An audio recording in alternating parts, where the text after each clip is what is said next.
ಮನೆಗೆ ಹೋಗ್ಬೇಕು ನಾನು. ಬಿಡಿ, ನಾನು ಮನೆಗೆ ಹೋಗ್ಬೇಕು. ನೋಡಿ, ನೀವೀಗ ಆವೇಶ ಪಟ್ಕೊಳ್ಳೋದ್ರಿಂದ ನಿಮ್ಮ ಬ್ರೈನ್ಗೆ ಸ್ಟ್ರೈನ್ ಆಗುತ್ತೆ. ನೀವು ಮೂರ್ಛೆ ಹೋಗ್ತೀರಿ. ಪದೇ ಪದೇ ಆದ್ರೆ ನೀವು ಕೋಮಾಗೆ ಹೊರಟೋಗ್ತೀರಾ. ದಯವಿಟ್ಟು ನನ್ನ ಮಾತು ಕೇಳಿ, ಸಮಾಧಾನ ಪಟ್ಕೊಳ್ಳಿ. ನಂಗೆ ಅದೆಲ್ಲ ಗೊತ್ತಿಲ್ಲ. ನನ್ನ ಮಾತು ಕೇಳಿ, ಸಮಾಧಾನ ಪಟ್ಕೊಳ್ಳಿ. ಮನೆಗೆ ಹೋಗ್ಬೇಕು ನಾನು. ದಯವಿಟ್ಟು ಸಮಾಧಾನ ಪಟ್ಕೊಳ್ಳಿ. ಮನೆಗೆ ಹೋಗ್ಬೇಕು ನಾನು. ಯಾಕೆ ಅರ್ಥ ಆಗ್ತಿಲ್ಲ ನಿಮ್ಗೆ? ವೇದ್, ಮನೆಗೆ ಹೋಗ್ಬೇಕು ನಾನು. ಹೋಗೋಣ. ನಿಮ್ಗಿನ್ನೂ ಪೂರ್ತಿಯಾಗಿ ಪ್ರಜ್ಞೆ ಬಂದಿಲ್ಲ.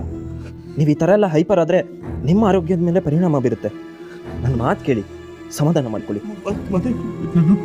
ನಾನು ನಿಮ್ಮನ್ನು ಮನೆಗೆ ಕರ್ಕೊಂಡು ಹೋಗ್ತೀನಿ. ಪ್ಲೀಸ್ ಸಮಾಧಾನ ಮಾಡ್ಕೊಳ್ಳಿ ವೇದ್. ಡಾಕ್ಟರ್ ಸರ್, 10 ನಿಮಿಷದಿಂದ ಅವ್ರನ್ನ ಕಂಟ್ರೋಲ್ ಮಾಡಕ್ಕೆ ಪ್ರಯತ್ನ ಪಡ್ತಾ ಇದ್ವಿ, ಆಗ್ಲಿಲ್ಲ.